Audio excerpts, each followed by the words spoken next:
محترم ناظرین کرام، بزرگان دین اور میری عزیز ماؤں اور بہنوں بھائیوں، السلام علیکم ورحمۃ اللہ وبرکاتہ۔ میں آپ کا میزبان عبدالوہاب آپ کو پروگرام گفتگو کے اندر خوش آمدید کرتا ہوں۔ ناظرین، شعبان المعظم کا مہینہ اپنی برکتوں کے ساتھ رواں دواں ہے اور بالکل ہم نصف شعبان تک پہنچنے والے ہیں۔ تھوڑے سے دن رہ گئے رمضان المبارک کی آمد میں۔ اللہ تعالی ہمیں ان دنوں کی فضیلت عطا فرمائے، برکتیں عطا فرمائے اور اللہ تعالی ہمیں سلامتی اور عافیت کے ساتھ رکھے اور رمضان المبارک کو ہمیں صحیح طور پر گزارنے کی توفیق عطا فرمائے۔ ام عائشہ صدیقہ رضی اللہ تعالیٰ عنہ ارشاد فرماتی ہیں، امام بخاری نے اس حدیث کو روایت کیا کہ حضور اکرم صلی اللہ علیہ وسلم شعبان میں کثرت کے ساتھ روزے رکھا کرتے تھے، یعنی ایسے روزے رکھتے تھے کہ لگتا تھا کہ آپ روزہ قضا کریں گے نہیں، یعنی چھوڑیں گے نہیں، اور نوافل اس طرح سے پڑھتے تھے کہ مستقل نوافل پڑھتے تھے، ایسا لگتا تھا جیسے نوافل آپ چھوڑیں گے نہیں، اور کبھی آپ نہیں بھی رکھتے تھے، اور لیکن زیادہ تر حضور اکرم صلی اللہ علیہ وسلم شعبان میں کثرت سے روزے رکھتے تھے اور یہاں تک کہ اس کو رمضان سے ملا دیتے تھے۔ تو اللہ کے رسول صلی اللہ علیہ وسلم کی یہ عادت شریفہ تھی، کیونکہ ایک حدیث میں آتا ہے کہ جب کوئی شخص، حضور نے فرمایا کہ شعبان میں لوگوں کے اعمال اللہ کے دربار میں پیش کیے جاتے ہیں، رزق کا، زندگی کا اور موت کا فیصلہ کیا جاتا ہے، تو جب اللہ کے دربار میں اعمال پیش کیے جائیں تو اس وقت میں روزے سے ہوں۔ یہی کانسیپٹ آپ کا پیر و جمعرات کے دن روزہ رکھنے کا بھی تھا، اس میں بھی اللہ کے رسول صلی اللہ علیہ وسلم سے ایسی ہی فضیلت ثابت ہے۔ تو لہذا رمضان شعبان کے اندر ایک رات ہے جس کو ہم اردو کے اندر، اصل تو لفظ یہ فارسی کا ہے لیکن اردو میں آ چکا ہے، ہم اس کو شب برات کہتے ہیں، اور شب کہتے ہیں رات کو فارسی زبان میں، برات عربی زبان کا لفظ ہے جس کا مطلب ہے کہ ایسی رات جو مغفرت کی رات ہے، برات کی رات ہے، تو عربی میں اس کو لیلۃ البرات کہا جاتا ہے، اور لیلہ نصف من الشعبان کہا جاتا ہے، نصف شعبان کہا جاتا ہے۔ تو اس رات کو لے کر کافی ہمارے ہاں اصل میں دو انتہائیں پائی جاتی ہیں۔ ایک انتہا یہ ہے کہ اس کی کوئی حیثیت نہیں ہے اور کہیں احادیث میں اس کا تذکرہ نہیں ہے، جن احادیث میں تذکرہ ہے وہ کہتے ہیں کہ ضعیف احادیث ہیں، اور اس قسم کا ایک بیانیہ اس کے حوالے سے کریٹ کیا گیا ہے کہ بھئی اس رات کی کوئی حیثیت نہیں۔ اور دوسری طرف ایک الگ انتہا ہے، اس میں یہ ہے کہ بھئی ایسی عبادات اور جو رات کو وہ جو خاص طریقے سے نوافل کا پڑھنا اور پھر قبرستانوں کو سجانا، وہاں چراغاں کرنا اور اس طریقے سے حلوے بنانا اور پھر یہ ساری چیزیں کرنا، یہ تو دین کے نام پہ، اور پٹاخے پھوڑنا اور اس قسم کی جو ہے وہ آپ نے دیکھا ہوگا کہ جو شب برات کی رات میں ہوتا ہے۔ تو اب یہ دونوں انتہائیں ہیں،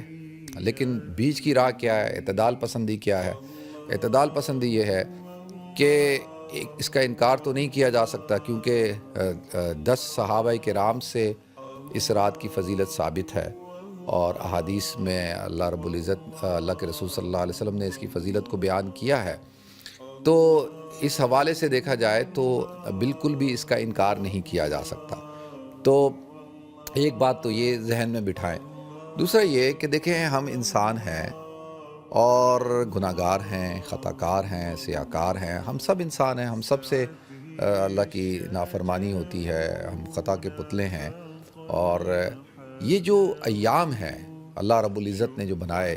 خاص طور پہ آپ دیکھیں جمعے کا دن ہے، پھر اسی طرح سے جمعے کی رات ہے، پھر شعبان کا مہینہ ہے،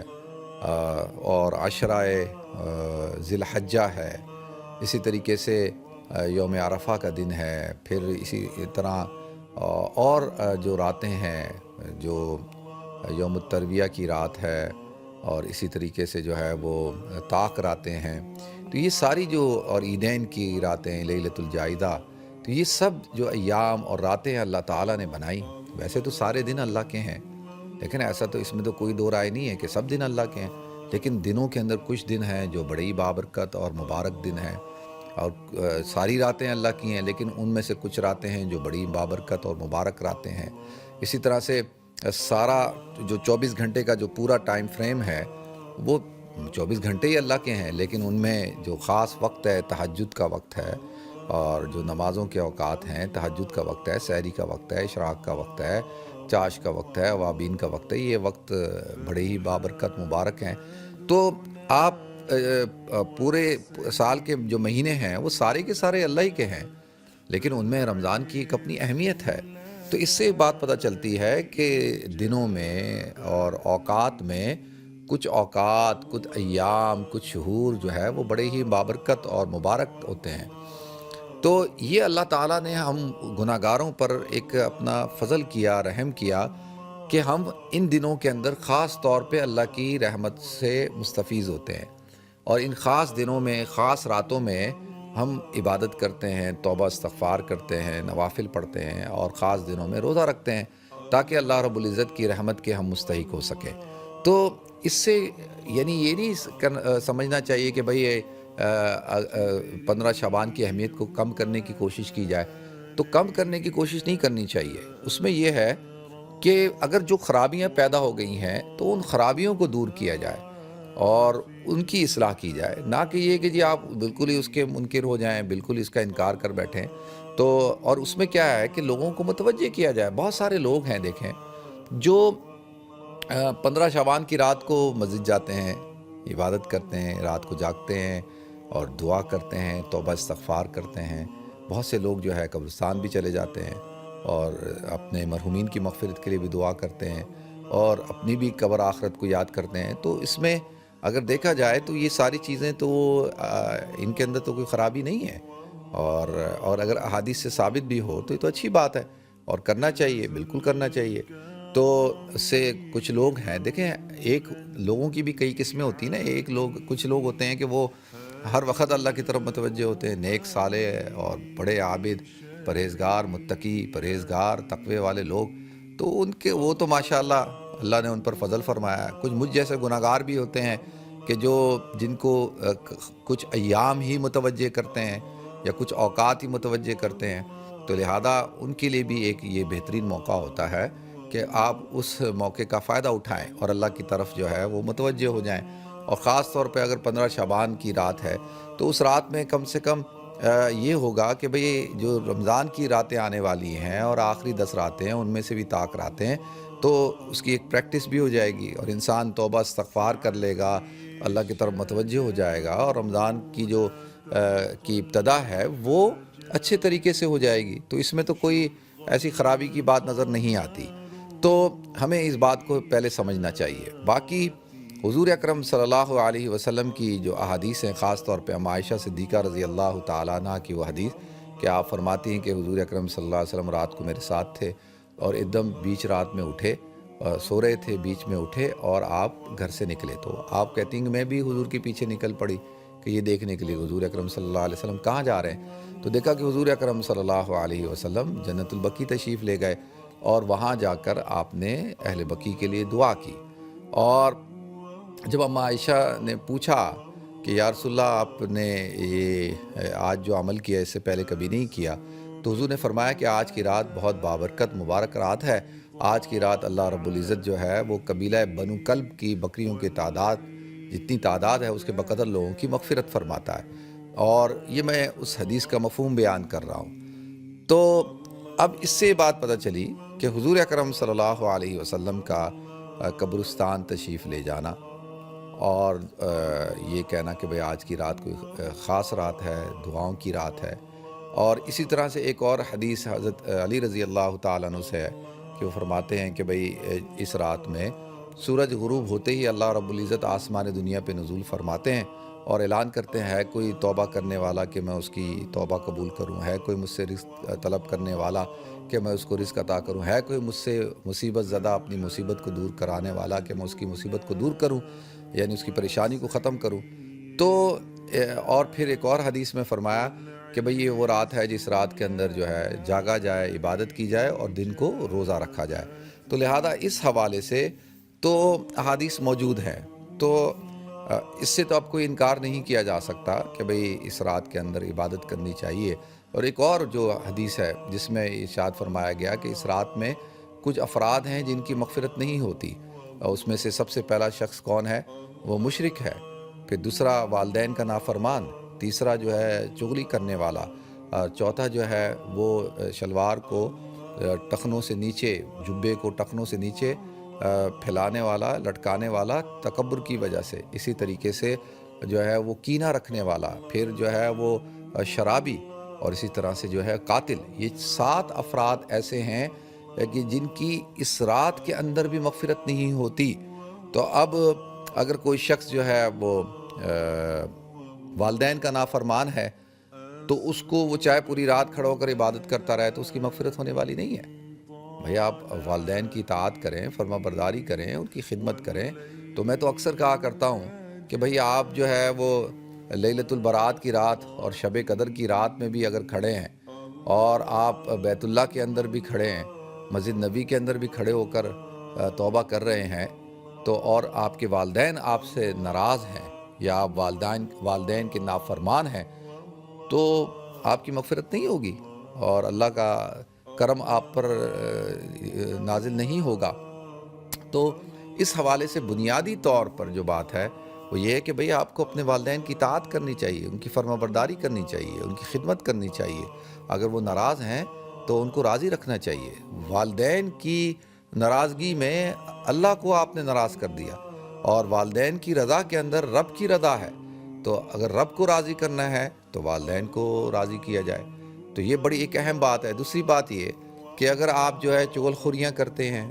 ادھر کی ادھر، ادھر کی ادھر، اس طرح سے یہاں بیٹھ کے اس کی بات کی، وہاں بیٹھ کر اس کی بات کی، اور اس طرح سے خاندان میں، دوستوں میں، اور اپنے ورک پلیس پہ اور انسانوں میں جھگڑا کرواتے ہیں، نفرتیں پیدا کرتے ہیں، تو آپ چاہے روزہ رکھ لیں اور آپ پوری رات کھڑے رہیں تو آپ کی مغفرت ہونے والی نہیں ہے۔ اللہ کا کرم اور اللہ کی رحمت آپ پر متوجہ نہیں ہوگی۔ تو اب ایک انسان کو سوچنا چاہیے کہ اگر اس کے اندر یہ برائی ہے تو اپنی اس برائی کی اصلاح کرے۔ اسی طریقے سے اگر کوئی شخص جو ہے وہ شراب پیتا ہے تو شرابی آدمی جو ہے اس پر بھی اللہ کا نظر کرم نہیں ہوتا۔ شرابی آدمی کی بھی مغفرت نہیں ہوتی ہے، اور اس کو توبہ کرنی چاہیے اور اللہ تعالیٰ سے معافی مانگنی چاہیے۔ شرابی جو ہے وہ اللہ کی نگاہ سے گر جاتا ہے، اللہ کا اس پر کرم نہیں ہوتا۔ تو انسان ہے، گناہ گار ہے، توبہ کرے، اللہ سے معافی مانگے اور پکی توبہ کرے، اس کے بعد پھر اللہ تعالیٰ اپنا کرم فرمائے گا۔ اسی طریقے سے اگر کوئی شخص جو ہے وہ قاتل ہے، لیکن اب کوئی شخص قاتل ہو تو قاتل کی بھی مغفرت ہونے والی نہیں ہے کہ بھئی ایک آدمی جو ہے وہ قتل کرتا ہے اور اس نے قتل کیا ہوا ہے، اور وہ اب چاہے حج کرے، عمرے کرے، اور جو ہے جب تک جس کو قتل کیا ہے اس کے جو ورثاء ہیں جب تک ان کے سامنے اپنے آپ کو پیش نہیں کرے گا، اب ورثاء اس کے ساتھ 3 معاملات کر سکتے ہیں، یا تو اس کو معاف کریں، ٹھیک ہے، یا قصاصاً اس کو سزا دیں، قتل کریں، سزا دیں، یہ وہ خود نہیں کریں گے، وہ تو اسٹیٹ ریاست کرے گی نا، قاضی کرے گا، اور لیکن یا تیسرا کام ہے کہ دیت لیں۔ اب 3 چیزیں ہیں، جب تک یہ معاملات نہیں ہوں گے اس وقت تک جو ہے وہ اس کی مغفرت ہونے والی نہیں ہے، اور پھر توبہ بھی کرے وہ۔ اسی طریقے سے جو متکبر آدمی ہے، دیکھیں یہ جو اسلام کا کوئی جھگڑا نہیں ہے کہ جی ٹخنوں کو ننگا رکھنا یا نہیں رکھنا، ہاں اس شخص کے لیے کہ جو شخص جو ہے متکبر ہے، اور جیسے حضور اکرم صلی اللہ علیہ وسلم کے زمانے میں جو عرب تھے وہ کپڑے کو بہت نیچے تک ان کا کپڑا جو ہے وہ لٹکا ہوتا تھا۔ یعنی ایک چیز تو یہ ذہن میں بٹھائیں کہ اس زمانے میں جو فخر کی چیز سمجھی جاتی تھی، تکبر کی، اور جس پر تفاخر کیا جاتا تھا، وہ لباس ہوتا تھا۔ اور لباس ایک شخص، کیونکہ لباس بڑی قیمتی چیز ہوتی تھی، کپڑا بہت قیمتی چیز ہوتا تھا، اور مہنگے کپڑے ریشم کے اور یمنی، اور اسی طریقے سے جو ہے وہ جس کے جسم پہ جتنا زیادہ کپڑا ہے اتنا ہی وہ امیر ہے، اتنا ہی وہ پیسے والا ہے۔ جیسے آج کل کے دور میں آپ دیکھیں نا، برانڈڈ کپڑے ہوتے ہیں، لوگ بڑے بڑے مہنگے مہنگے برانڈڈ کپڑے پہنتے ہیں۔ اسی طریقے سے آج کل کے دور میں جو ہے وہ بہت مہنگی مہنگی گاڑیاں رکھی جاتی ہیں، اور بہت ہی ایکسپینسو گھڑیاں پہنی جاتی ہیں۔ تو اب اگر کوئی شخص جو ہے وہ اس نے جسم پر جتنے زیادہ کپڑے پہنے ہوتے تھے اتنا اس کی وہ عزت ہوتی تھی، اور اگر اس کے اندر تکبر بھی ہے اور وہ کپڑے پہن کر لوگوں کو حقارت کی نگاہ سے دیکھتا ہے، غریب لوگوں کو، مسکین لوگوں کو، اپنے سے جو اسٹیٹس میں چھوٹے لوگ ہیں ان کو رسپیکٹ نہیں کرتا، اور ان کی نفرت اس کے دل کے اندر، اور اپنے اندر اس کے بہت تکبر ہے، پراؤڈنس ہے، تو اب اس طرح سے جو ہے اس کا کپڑوں کو لٹکانا یا زیادہ کپڑوں کا پہننا یہ اس کے لیے جائز نہیں ہے، حرام ہے۔ اور حضور نے جو فرمایا ما اسفل من الکعبین من الازار ففی النار، کہ جو کپڑا ازار سے نیچے لٹکا ہوا ہوگا تو وہ حصہ جہنم میں جلے گا، تو اس کا مطلب یہی ہے، مطلب یہ ہے کہ بھئی تکبر اور اس کے اندر جو ہے وہ پراؤڈنس ہے، اور وہ لوگوں کو معمولی سمجھتا ہے۔ تو ایک صحابی آتے ہیں کہتے ہیں یا رسول اللہ کہ اچھے کپڑے پہننا، اچھی سواری کا استعمال کرنا کیا یہ کبر کی علامت ہے؟ تو حضور نے فرمایا یہ کبر کی علامت نہیں ہے، کبر کی علامت یہ ہے کہ تم لوگوں کو اپنے سے حقیر سمجھو۔ تو یہ اصل پوائنٹ ہے۔ ایک آدمی ہے بہت مہنگے کپڑے پہنتا ہے، اچھے کپڑے پہنتا ہے، بڑی مہنگی گاڑی چلاتا ہے، لیکن وہ لوگوں کو انسان سمجھتا ہے، اس کے دل کے اندر کسی کی کوئی نفرت نہیں ہے، کوئی حقارت نہیں ہے، اور وہ ڈاؤن ٹو ارتھ آدمی ہے، اس کو شوق ہے، اچھی گاڑی چلاتا ہے، اچھے کپڑے پہنتا ہے، اچھے گھر میں رہتا ہے، لیکن وہ بظاہر اس کے اندر عاجزی ہے، انکساری ہے، لوگوں سے ملتا ہے، لوگوں کے ساتھ ہنستا ہے، لوگوں کو غریب ہو، امیر ہو، اس سے رتبے میں چھوٹا ہو، بڑا ہو، لیکن وہ سب سے گلے ملتا ہے، سب سے پیار کرتا ہے، کسی کو یہ احساس نہیں ہونے دیتا کہ اس کی نفرت ان کے دلوں میں ہے، یا وہ ان کو انسان نہیں سمجھتا یا حقارت سے پیش آتا ہے، تو پھر وہ شخص اللہ کے نزدیک زیادہ محبوب ہے۔ تو کہ ایک چیز ہوتی ہے کہ اگر ایک شخص ہے، اس نے عمامہ باندھا ہوا ہے اور بڑا جبہ کبا چادر لپیٹی ہوئی ہے، اور عود کا عطر لگایا ہوا ہے، اور بڑی بڑی اس کی داڑھی ہے، ہاتھ میں اس کے چھڑی ہے، اور وہ لوگوں کو اپنے سے حقیر سمجھتا ہے،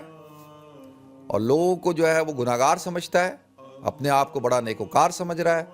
اپنے آپ کو سمجھتا ہے کہ جی وہ بڑا اللہ کا مقرب بندہ ہے، یہ سارے گناہگار ہیں اور یہ سارے حقیر لوگ ہیں، وہ لوگوں کو رسپیکٹ نہیں دیتا، اپنا اس نے ایک اسٹیٹس بنایا ہوا ہے، اور اس کے قریب کوئی نہیں پھٹک سکتا، کوئی لوگوں سے مصافحہ نہیں کرتا، لوگوں میں گھلتا ملتا نہیں ہے، اور اپنے آپ کو اس نے پتہ نہیں کیا ڈکلیئر کیا ہوا ہے، امام زمانہ ڈکلیئر کیا ہوا ہے۔ تو اب وہ شخص اللہ کی نگاہ میں کیا، اب یہ اللہ کو یہ شخص محبوب نہیں ہے، اور نہ اس کا حلیہ اللہ کی نگاہ میں کوئی اہمیت رکھتا ہے۔ اللہ کی نگاہ کے اندر تو، اللہ کی نظر میں تو یہ سب چیزوں کی کوئی اہمیت نہیں ہے۔ اللہ تعالیٰ تو انسان کے دل کو دیکھتا ہے۔ اور تو اسی طرح ایک شخص ہے جو بظاہر بڑا آپ کو لگتا ہے کہ یار اس نے سوٹ پہنا ہے، یہ ہے، لیکن وہ عاجزی انکساری ہے اس کے اندر، تو وہ اللہ کی نگاہ میں وہ زیادہ محبوب ہے۔ تو عرض یہ کرنا ہے کہ متکبر آدمی کی اللہ تعالیٰ جو ہے وہ اس کی مغفرت نہیں فرماتا، اور وہ اس رات میں بھی نہیں فرماتا۔ تو اب ہم نے سوچنا ہے کہ بھئی ہمارے دلوں کے اندر کیا ہے، ہم اپنے دلوں میں کون سے بت لے کے چل رہے ہیں، اور یہاں پہ کیا آپ انسانوں کو انسان سمجھتے نہیں سمجھتے؟ تو یہ چیزیں ہیں اس رات کی فضیلت کے حوالے سے۔ اور اچھا دیکھیں اس میں کیا ہے، جب یہ کہا جا رہا ہے کہ بھئی ان لوگوں کی مغفرت نہیں ہوتی، تو اب جن لوگوں کے اندر یہ چیزیں پائی جاتی ہیں، ہر آدمی اپنا محاسبہ کرے نا،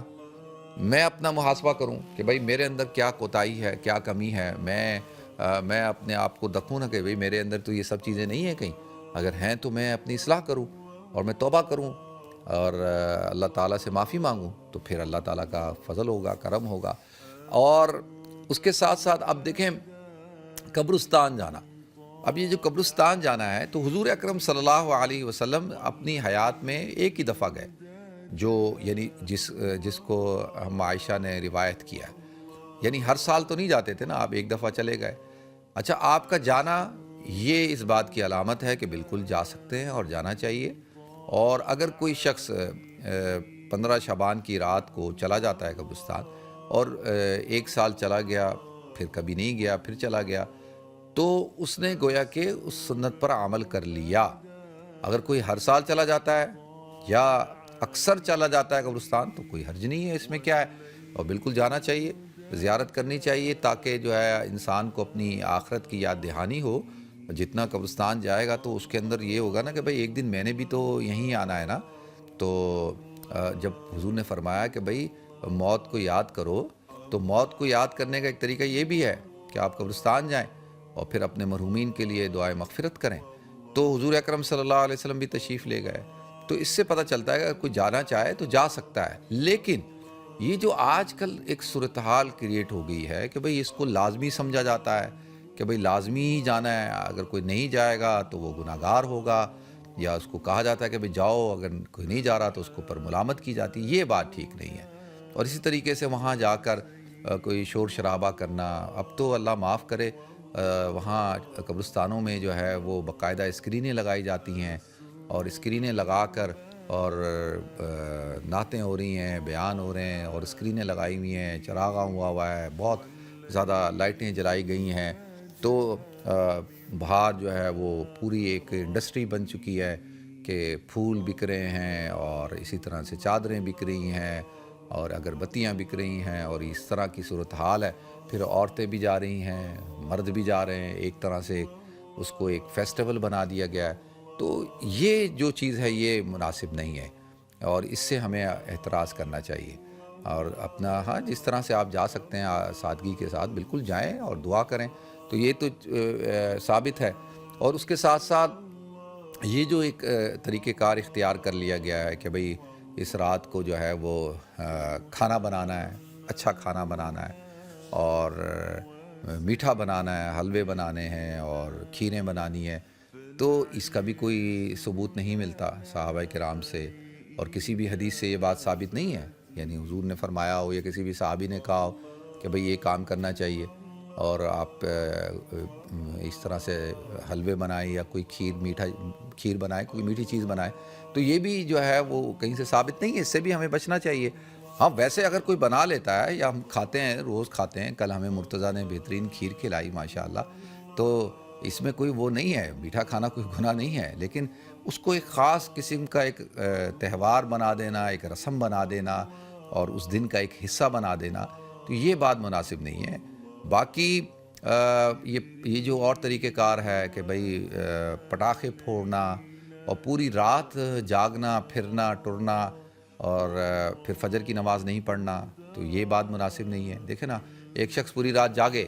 اور پھر فجر نہ پڑھے تو اس کے پھر جاگنے کا کیا فائدہ؟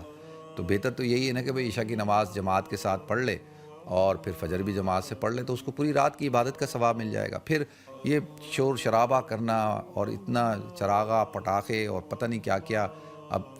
جلوس نکالنا موٹر سائیکلوں پہ، اور کتنے لوگ جو ہے بیمار ہوتے ہیں، بوڑھے ہیں، ضعیف ہیں، عورتیں، مرد، بچے، معصوم بچے، وہ ان سب کو تکلیف پہنچتی ہے. اور راستے بند کر دینا، اور اسی طرح سے فائرنگ کرنا، تو یہ سب چیزیں تو اسلام سے ثابت نہیں ہے. اس کا کوئی تصور اسلام میں نہیں ہے. تو ہمیں ان چیزوں سے بچنا چاہیے. اور جب ہم انشاءاللہ عبادات کو اس کی اصل کے مطابق کریں گے، اپنی روح کے مطابق کریں گے، تو جبھی اس کا فائدہ بھی ہوگا. تو یہ کوشش کی جائے. اب اگر کوئی ان دنوں میں کوئی مسجد کے اندر کوئی پروگرام رکھتا ہے، کوئی بیان رکھ لیتا ہے، کوئی ذکر اذکار کی مجلس رکھ لیتا ہے،